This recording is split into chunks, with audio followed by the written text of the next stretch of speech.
ArcelorMittal is South Africa's second largest steel producer and says to ensure that the business remains sustainable in the long term, it has been left with no choice but to implement retrenchments.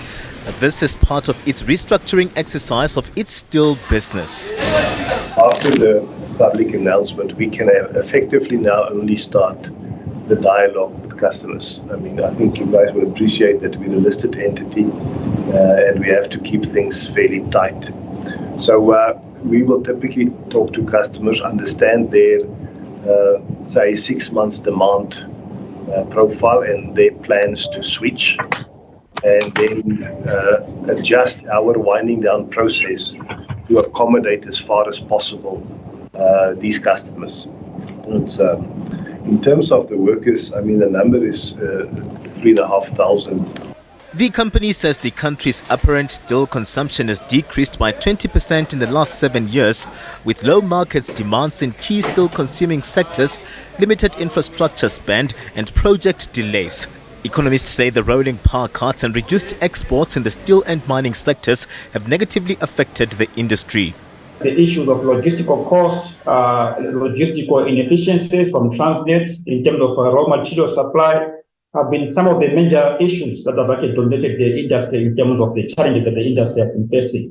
If you also bring in the element of energy challenges, we've got the availability of energy from Eskom, as well as the energy cost, which has also been on the high level in terms of tariff increases from Eskom, have also put a dent into the cost structures of the steel industry for over a long period of time. The workers are not happy with the latest developments at ArcelorMittal as they appeal for measures to save jobs.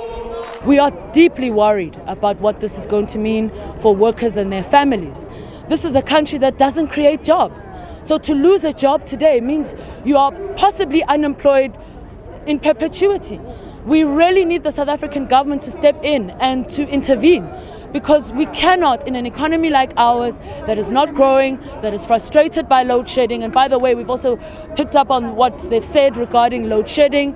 NUMSA has been very, very consistent about how load shedding is destroying the economy. And we are seeing that again now. We really are calling on the South African government to take urgent, decisive action to prevent these job losses from happening.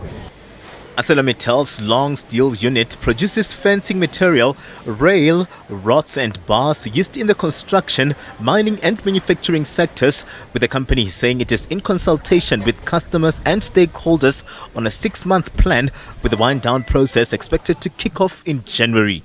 SABC News, Johannesburg.